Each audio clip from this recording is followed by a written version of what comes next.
الحمدللہ رب العالمین والصلاة والسلام علی سید الانبیاء والمرسلین اما بعد فاعوذ باللہ من الشیطان الرجیم بسم اللہ الرحمن الرحیم صلی اللہ علی النبی وآلہ صلی اللہ علیہ وسلم صلاۃ وسلام علیک یا سیدی یا رسول اللہ۔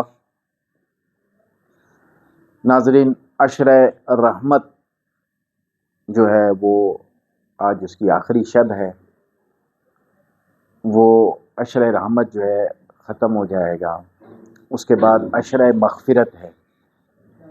عشرہ رحمت میں جس قدر ہم عبادت کرنے کا جو حق تھا وہ ادا نہیں کر سکے، یہ بھی رات ہم نے ایسے ہی غفلت میں گزار دی۔ تو آگے ہے عشرہ مغفرت، تو کوشش کریں کہ عشرہ مغفرت میں جو ہے کوئی ایسا لمحہ ضائع نہ کرے۔ یہ ایک ایسی ساعتیں اور ایسے دن ہیں جن پر جو ہے رب تعالیٰ کی رحمت جو ہے چھما چھم برس رہی ہوتی ہے۔ تو کوشش کریں کہ ان لمحات کو ضائع نہ کریں، نہ کوئی کھیل کود یا لوڈو اور جو ہے دوسرے ایسے جو گیم ہوتی ہیں ان تمام سے جو ہے بچا جائے۔ ان دنوں میں خوب عبادت کی جائے۔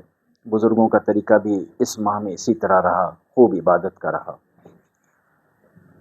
آج جو وظیفہ ہم بتا رہے ہیں وہ وظیفہ ہے کہ جو کاروبار میں جن کی بندش ہے، کاروبار جن کا نہیں چل رہا، یا جو ہے کوئی بیماری ہے، بیماری سے کوئی بندہ شفا یاب نہیں ہو پا رہا، اور ظالم کے ظلم سے کوئی بندہ محفوظ نہیں ہے، ان کے لیے یہ ایک زبردست وظیفہ ہے۔ اور ایسی بچیاں جو رشتوں کی طلبگار ہیں، ان کے رشتے نہیں ہو رہے، ایسے بچے جن کے رشتے نہیں ہو رہے، بیٹھی ہوئی ہیں، عمر گزر رہی ہے لیکن جو ہے وہ رشتے ان کے نہیں ہو رہے، ان کے لیے یہ زبردست وظیفہ ہے۔ اور اس وظیفے کی خاص فضیلت یہ ہے کہ اگر کوئی شخص اس وظیفے کو پڑھتا ہے، اپنا معمول بنا لیتا ہے اس وظیفے کو، تو اس شخص کو نبی کریم صلی اللہ تعالی علیہ وآلہ وسلم کی خواب میں زیارت ہوتی ہے۔ اور یہ یاد رکھیں کہ جسے بھی نبی کریم صلی اللہ علیہ وسلم کی زیارت ہو جائے وہ حق ہے، کیونکہ شیطان نبی کریم صلی اللہ علیہ وسلم کی صورت کو نہیں اپنا سکتا۔ تو یہ وظیفہ ہے اور یہ لمحات ہیں ماہ رمضان کے، اس میں انسان کی روحانیت ویسے ہی بڑھ جاتی ہے، کیونکہ ایک جذبہ اڑ جاتا ہے ذکر و اذکار کا، مسجدیں آباد ہو جاتی ہیں۔ ان دنوں میں جو ہے انسان کی ویسے ہی روحانیت بڑھ جاتی ہے۔ تو یہ وظیفہ آپ پڑھیں گے تو انشاءاللہ آپ جس مقصد کے لیے پڑھیں گے وہ مقصد آپ کا پایہ تکمیل تک پہنچ جائے گا۔ یہ یاد رکھیں کہ ہمارے چینل پہ جو بھی وظائف دیے جاتے ہیں وہ جو ہے جائز جو ہے وظائف دیے جاتے ہیں، یا مسنون دعائیں ہوتی ہیں، یا قرآن پاک کی کوئی آیت ہوتی ہے، یا سورت ہوتی ہے، یا بزرگوں کا عطا کیا ہوا جو طریقہ ہوتا ہے وہ ہے، وہ تمام چیزیں جو ہیں ہم مسند اور جائز جو ہے وظائف آپ کو ہم اس چینل پر بتاتے ہیں۔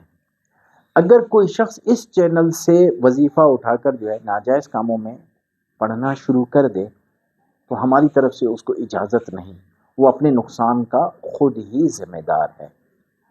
وظیفہ ہے سورہ کوثر۔ سورہ کوثر جو ہے آپ نے روزانہ 129 دفعہ پڑھنی ہے۔ جتنے بھی باقی ایام بچ گئے ہیں رمضان کے، اس رمضان میں آپ نے روزانہ 129 مرتبہ اس کو پڑھنا ہے۔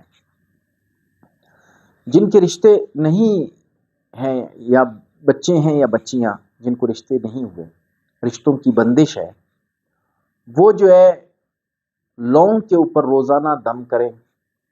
دم کرنے کے بعد جو ہے اس کے لونگ کے 21 حصے کرنے ہیں۔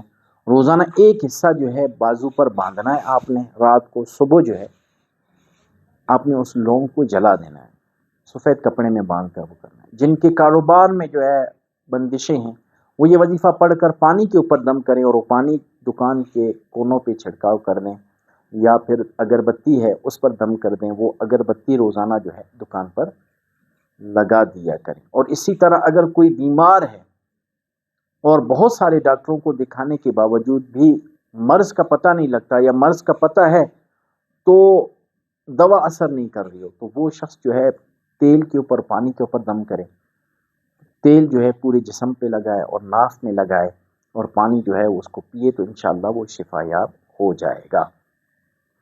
تو یہ وظیفہ ہے، یہ وظیفہ آپ پڑھیں۔ سورہ کوثر قرآن پاک کی سب سے چھوٹی سورت ہے، اس کو پڑھیں گے تو انشاءاللہ عز و جل جو بھی آپ کے مسائل ہیں وہ حل ہو جائیں گے۔ یہ یاد رکھیں، جو وظیفہ کیا جائے یقین کامل کے ساتھ کیا جائے، تب جا کر جو ہے انسان کی مراد پوری ہوتی ہے۔ رب تعالیٰ سے دعا ہے کہ رب تعالیٰ نے صحیح معنی میں نماز پڑھنے اور صحیح معنی میں وظائف پڑھنے کی توفیق عطا فرمائے۔